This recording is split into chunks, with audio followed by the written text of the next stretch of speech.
परम संतोषी भक्त परम निष्कामा। परम गरीब परम संतोषी भक्त परम निष्कामा। विद्यालय के बाल सखा, विद्यालय के बाल सखा, मोहन के विप्र सुदामा। ओ परम गरीब परम संतोषी भक्त परम निष्कामा। परम गरीब परम संतोषी भक्त परम निष्कामा। इनकी घरवाली बड़ी महान है, अद्भुत है, मृदुभाषिणी है, सरल चित है, सुशीला नाम है। और सबसे बड़ी बात, ये गरीबी को ये दुर्भाग्य नहीं मानती है। क्या मानती है?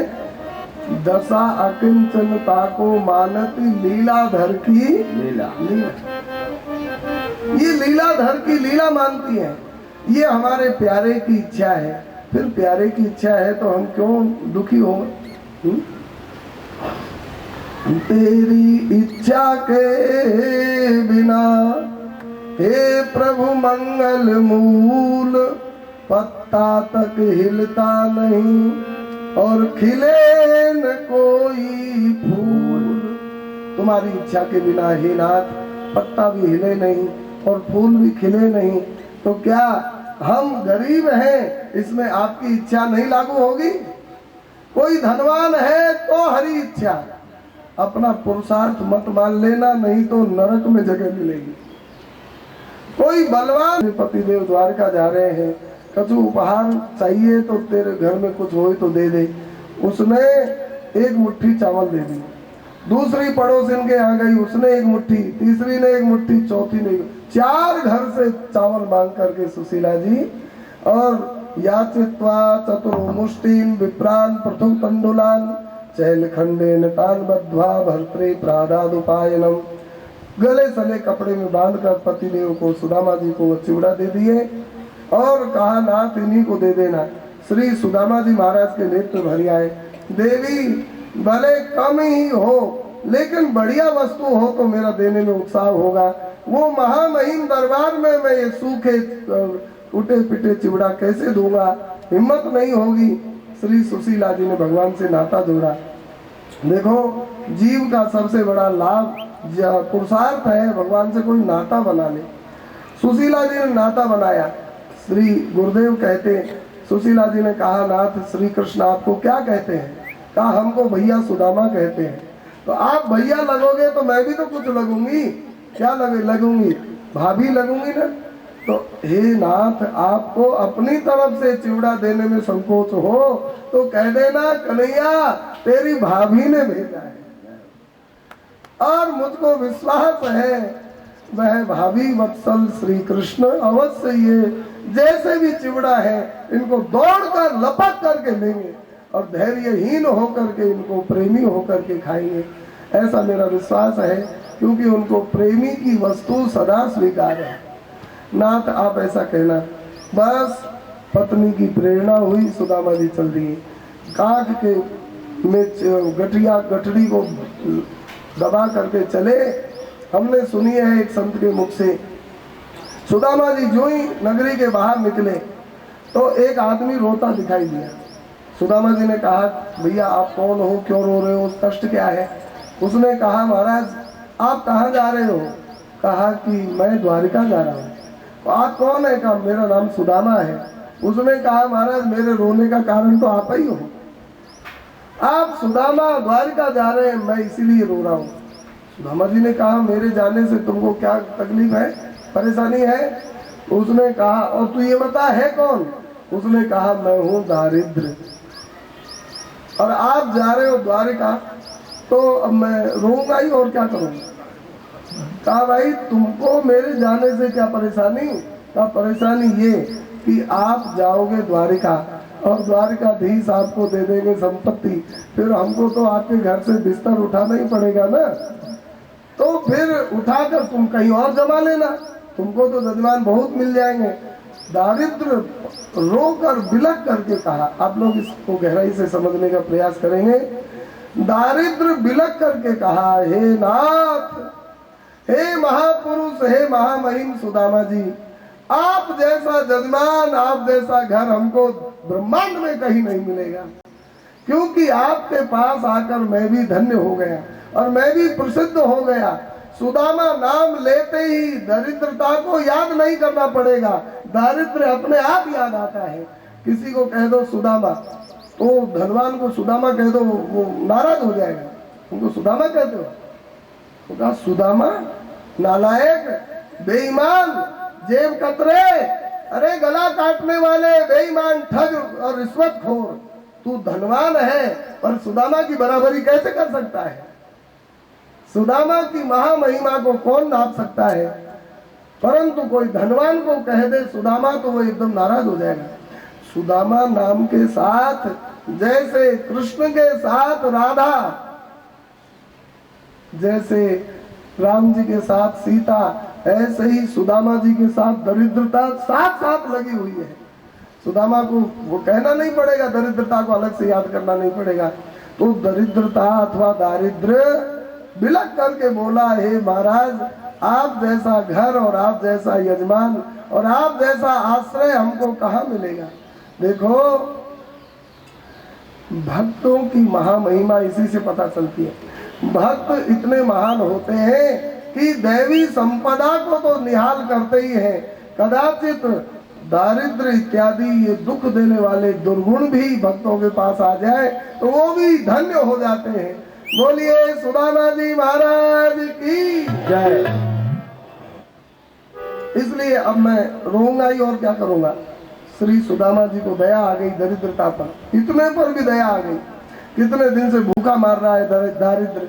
सुदामा जी ने कहा, ए हो दारिद्र, चल मेरे संग द्वारिका को, दई है गोपाल तब तो ही मांग लई हो मैं। हे दारिद्र, चल मेरे संग द्वारिका का, तब तो श्री कृष्ण मेरा ब्रह्मांड से नाश ही कर देंगे। कहना तू मेरे पीछे खड़ा रहना और द्वारकाधीश के दरबार में मैं जाऊंगा, तू मेरे पीठ के पीछे खड़ा रहना। और जब द्वारकाधीश कहेंगे भैया सुदामा मैं प्रसन्न हूँ, तुम मांगो, हमसे जरूर कहेंगे, तो मैं कहूँगा हे कृष्ण, अगर मुझको कुछ देना चाहते हो तो मैं तेरा हाथ पकड़ूंगा, तू सामने आ जाना। और मैं कहूँगा ये दारिद्र और मेरी मित्रता सदा बनी रहे, यही मैं मांगूंगा। दई है गोपाल तब तो ही मांग लई हो मैं। दारिद्र ये महामहिम सुदामा की महामहिमा जाना और दारिद्र ने साष्टांग प्रणाम किया सुदामा जी को और कहा, अब मैं तुम्हारे और कृष्ण के बीच में नहीं रह सकता हूँ, अब मुझको और कोई घर देखना पड़ेगा।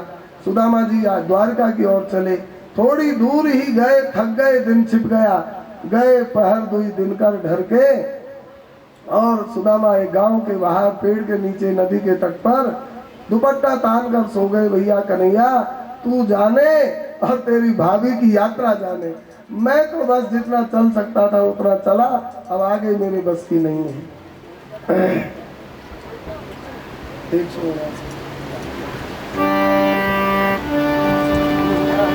कन्हैया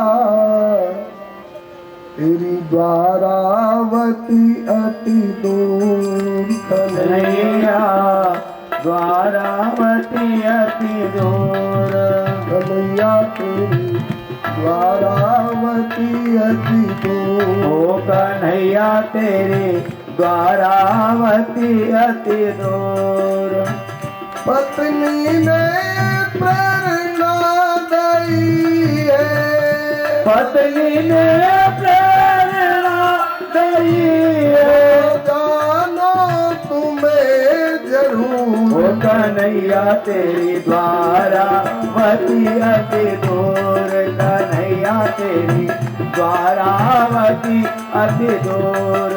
श्याम तेरी द्वारावती अति दूर, ओ श्याम तेरी द्वारावती अति दूर।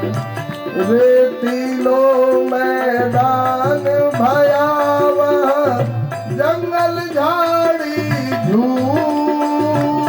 ओ रेतीलो मैदान भयावह, जंगल झाड़ी झूर। मार्ग अगम संग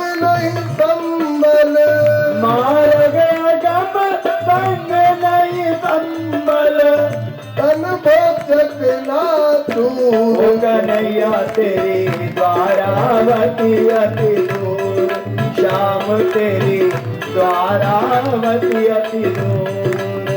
मैं जितनो चल सको वहाँ तक कोशिश की भरपूर। मैं जितना चल सको वहाँ तक कोशिश की भरपूर। आगे मेरे बस की नहीं, ओ आगे मेरे बस की नहीं, आगे मेरे बस की नहीं, ओ आगे मेरे बस की नहीं। गयो बिसूर बिसूर। ओ कन्हैया तेरी द्वारावती अति दूर, श्याम तेरी द्वारावती अति दूर। कन्हैया तेरी द्वारावती अति दूर। ओ कन्हैया तेरी द्वारावती अति दूर। हिम्मत हार के सुदामा जी बैठ गए। घर से तो चल पड़े लेकिन रास्ते तक बैठ गए। भगवान द्वारिका में गरुड़ गरुड़ गरुड़ गरुड़ गरुड़ चिल्लाने लगे। गरुड़ जी ने कहा नाथ आज्ञा। भगवान ने कहा गरुड़ जी तुम्हारा आज भाग्य जग गया। गरुड़ जी ने कहा जिसका फूटे उसका जगे, मेरा तो सदा ही जगा हुआ है नाथ। कहा नहीं नहीं आज विशेष जग गया। कहा विशेष और अविशेष हमारे यहाँ कुछ नहीं, आपकी कृपा से मेरा भाग्य जगा, लेकिन आप आज ऐसे क्यों बोलते हो। भगवान ने कहा गरुड़ आज तक तुम्हारा भाग्य इसलिए जगा कि आज तक मैं तुम्हारी पीठ पर बैठा और आज मेरा भगवान तुम्हारी पीठ पर बैठेंगे। प्रभु आपका भी भगवान कोई होता है। कहा हाँ हाँ गरुड़ मेरे भी भगवान होते हैं। आपका भगवान कौन होता है प्रभु। भगवान ने कहा मेरा भगवान ब्राह्मण होता है। ब्राह्मण कौन ब्राह्मण। भगवान ने कहा विद्वान ब्राह्मण, सदाचारी ब्राह्मण, तपस्वी ब्राह्मण और वेदज्ञ ब्राह्मण, वेद अनुसार जीवन जीने वाला ब्राह्मण, वह तपस्वी विद्वान विज्ञानी ब्राह्मण मेरा भगवान होता है गरुड़।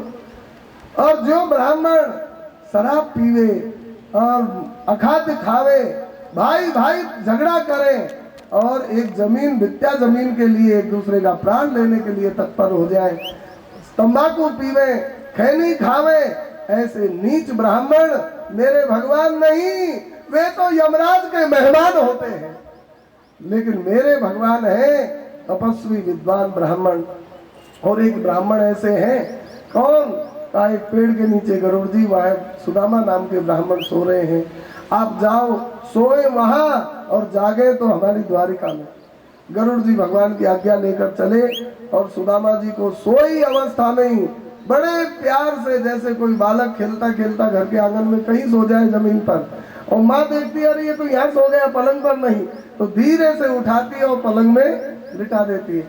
अब जगता है तो बालक कहता है मैं तो सोया वहाँ, यहाँ किसने लिटाया पता ही नहीं। ऐसे ही अनंत माताओं का वात्सल्य गरुड़ भगवान ने। गरुड़ जी ने उठाया सुदामा जी को अपने दूध के फेन समान कोमल पंखों पर लिटा लिया और धीरे धीरे धीरे न तेज न धीरे इस तरह से पंख पर लिटाकर सुदामा जी को प्लेन से सीधे और द्वारिका में लाकर समुद्र के ऊपर से पधरा दिया। सुदामा अपने चल करके कृष्ण तक इस शरीर से नहीं पहुंच सकते थे, लेकिन भगवान की कृपा से द्वारका पहुंचे। गोमती के तट पर वृक्ष के नीचे लिटा दिया। सवेरा होते ही जय जयकार हुई, द्वारकाधीश भगवान की जय। ए भाई सब जय नहीं बोल रहे। द्वारकाधीश भगवान की जय, द्वारकाधीश भगवान की जय, गोमती गंगा की जय, द्वारका धाम की जय। जय जयकार के शब्द से सुदामा जगे 4 बजे और देखा अरे बहुत देर हो गई। सुदामा जल्दी से शौच किए, स्नान किए, संध्या किए, गायत्री जप किए और सीधे द्वारका की दिव्य रत्नमयी मणिमयी सड़क पर चल दिए। चलते चलते द्वारका में पहुंचे। द्वारका वासी देवताओं से भी सुंदर सब दौड़ पड़े। पंडित जी कहाँ से आए हो, पंडित जी कोई सेवा बताओ, पंडित जी बड़े अच्छे हो। पंडित जी ने कहा भैया ये बताओ ये कौन नगरी है। तो पंडित जी ये नगरी द्वारिका छे। द्वारिका छे छह द्वारिका, एक ही द्वारिका हमने सुनी है, छह द्वारिका कहाँ से आ? इसलिए आज भी 3-4 द्वारिका तो है ही है। ये द्वारिका छह महाराज, ये गुजराती भाषा छह। अच्छा, तो ये भाषाओं का बड़ा चक्कर पड़ जाता है कई बार है? एक राजस्थानी और वृंदावन में चला गया ऐसे दर्शन करने, तो एक आश्रम में पंगत हो रही थी, बैठ गया, तो उसने परोसने वाले ने कहा रोटी फुल्का फुल्का फुल्का, उसने कहा 6, मतलब उसका पेट भर चुका था। 6 का मतलब है, अब 2 मत दो। तो उसने कहा 6, तो रसोईया ने 6 फुल्का डाल दिए। तो वह बड़ा घबराया, उसने दोबारा कहा 6 मतलब है क्यों दे रहे हो? तो फिर 6 डाल दिया उसने। तो वो चिल्लाया अरे 6, तो फिर 6 और डाल दिया। तो वो घबराया कि इतना जेट लग गई, अब खा नहीं सकता। तो वो बोला अरे 12, ये घबराने की भाषा है, अरे 12, तो 12 और डाल दिए। भागा पत्तल छोड़कर, तो रसोईया भी भागा है, इतना परोसवा लिया, भाग आ रहा है, खा। भाषा नहीं समझने के कारण बड़े बड़े झगड़ा हो जाते हैं। एक हमारे साथ राजस्थान में कथा हुई, तो एक संगीत वाला मिथिला का रहा, तबला वाला, तो वो वहां गया नहाने के लिए, बाल्टी भर के पानी धर दिया। अब वो घरवाली एक मैया रही, उसने कहा महाराज घंटी ला रही हूँ, अभी बाद में नहाना। तो उसने कहा घंटी की जरूरत नहीं है। उसने कहा अरे महाराज घंटी के बिना कैसे नहाओगे? अब वो सोच रहा था, वो कहाँ गई जरूरत, वो सोच रहा था वो पूजा वाली घंटी। अब और ये राजस्थान में लोटा को घंटी कहते हैं। तो कहा महाराज घंटी लाऊंगी, घंटी के बिना कैसे नहाओगे? तो वो सोच रहा था कि अभी तो नहाने के बाद में पूजा होगी, अभी ये घंटी को क्यों बोल रही है? अरे मैया घंटी नहीं चाहिए। अब वो डर रही थी बिना घंटी के ऐसे ही पानी फैला देगा, राजस्थान में पानी कम है, तो घंटी से नहाएगा तो हिसाब से नहाएगा। तो वो मैया और उनका झगड़ा ही हो गया। बहुत देर में कहा कि नहीं नहीं घंटी से नहाना पड़ेगा। अरे तो घंटी तो बाद में चाहिएगी। और वो ले आई, का लो ये घंटी। अरे कहा ये घंटी है, ये घंटी से नहाओ। हमसे बोला महाराज ये घंटी यहाँ क्या होती है? और मिथिला में बाटी कहते हैं कटोरी को, कटोरी। तो कहा हमारा दाल आ गई, बाटी लाए। हाँ बाटी ले आओ। वो कटोरी ला कर रख दिया। ये बाटी है। वो समझा कि दाल बाटी बनी है, दाल बाटी चूरमा। ये भाषाओं का बड़ा चक्कर पड़ता है। तो सुदामा जी से कहा महाराज ये द्वारिका 6, द्वारिका 6। सुदामा जी ने कहा भैया 6 है कि 7 है, पीछे देखेंगे, पहले ये बताओ ये द्वारिका है? कहाँ द्वारिका? तो कहा ये बताओ मैं जग रहा हूँ कि सो रहा हूँ? अरे महाराज आप इतने विद्वान ब्राह्मण होकर बहके बहके बावले की जैसी भाषा क्यों बोल रहे हो? आप सो नहीं रहे हो, जग रहे हो। सुदामा जी सोच रहे थे द्वारिका तो मैं पहुंच ही नहीं सकता, लेकिन द्वारिका मैं हूँ, इसका मतलब मैं सपना देख रहा हूँ। मैं तो सो रहा था पेड़ के नीचे, सपने में हूँगा। भैया मैं जग रहा हूँ कि सो रहा हूँ? कहा नहीं सो नहीं रहे, जग रहे हो। और ये द्वारिका है? कहा द्वारिका है। तो भैया सुदामा जी के नेत्रों में अश्रुधारा बहने लगी। जय हो द्वारिकाधीश, आपके चरणों तक बिना आपकी कृपा के कौन पहुंच सकता है? मैं तो 10 और दिन कौन कहे, 10 वर्ष कौन कहे, मैं कितने जन्म तक नहीं पहुंच सकता था। आज आपकी कृपा से आपके चरणों को प्राप्त कर लिया। परंतु द्वारिका वालों से सुदामा जी ने कहा भैया ये बताओ ये द्वारिकाधीश कहाँ मिलेंगे? तो महाराज उनके 16,108 पटरानी है। बड़ी विचित्र हो। मैं पूछ रहा हूँ द्वारिकाधीश कहाँ मिलेंगे, तुम पटरानी बताते हो? कहा महाराज वही बता रहे। वह कहाँ मिलेगा? उनके 16,108 पटरानी है और सबके 16,108 सोने के भवन है अलग अलग। फिर भवन बता रहे हो? कहा वही बता रहे महाराज, जिस भवन में भी चले जाओ वहीं द्वारिकाधीश मिलेंगे। ये सुनकर सुदामा जी के नेत्र भरी आए। देखो भैया इसीलिए इनको भगवान कहते हैं। हमारा एक नारी का पेट भरने के कारण हमारे शरीर की नाड़ी छूटी जा रही है, और ये 16,108 का पेट भर रहा है। और पेट नहीं भर रहा है, सबके लिए अलग अलग सोने के महल हैं, इसीलिए इनको भगवान कहते हैं। और दूसरी बात भगवत्ता की, जीव एक देशीय होता है। सुदामापुरी में थे तो द्वारिका में नहीं, और द्वारिका में है तो सुदामापुरी में नहीं, लेकिन कृष्ण एक साथ 16,000 सब महलों में है। बोलिए भक्त वत्सल भगवान की जय। इसीलिए इनको भगवान कहते हैं। अच्छा ये सामने कौन महल है? का ये श्री रुक्मिणी पटरानी का है। यहाँ में होंगे कि नहीं? का ये तो हेड ऑफिस है, और जगह हो नहीं हो, यहाँ तो जरूर होते हैं। तो वहीं पर सुदामा जी चल दिए। सुदामा जी ने कहा भैया कृष्ण द्वारकाधीश कैसे मिलेंगे? सुदामापुरी द्वारकापुरी वालों ने सुदामा जी से कहा महाराज जी, पंडित जी महाराज आप हम ही को कोई सेवा बता दीजिए, हम आपकी क्या सेवा करें? रत्न लो, सोना लो, चांदी लो, कपड़ा लो, अन्न लो, हीरे लो, गाय लो, और कुछ भी लो, हम आपकी जो आज्ञा करोगे सेवा करेंगे।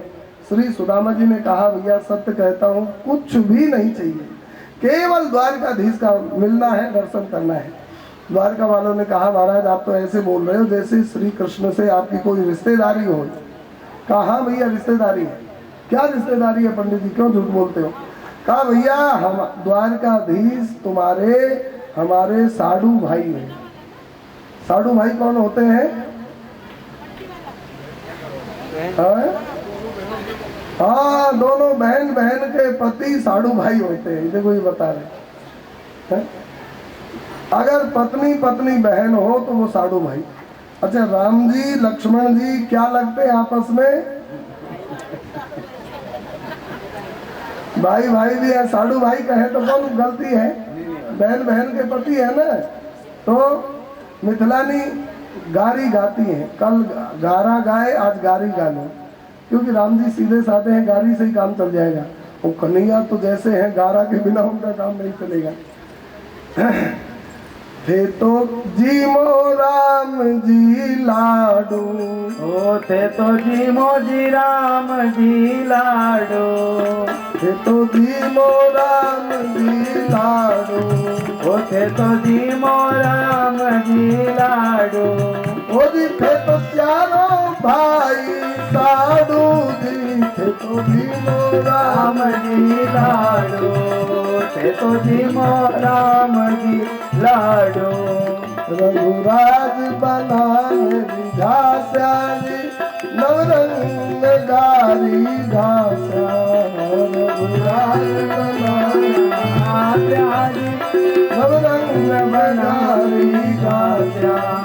ते तो खाओ राम जी पापड़, ओते तोर खाओ राम जी पापड़, फल भजे नहीं तो पड़े पापड़ जी, नवरंग गारी घास्या, फल भजे नहीं पड़े पापड़, नवरंग गारी घास्या। देखो पियो देखो जीवो राम जी सीरो, ओते तो जी मो राम जी तीरो, भरत से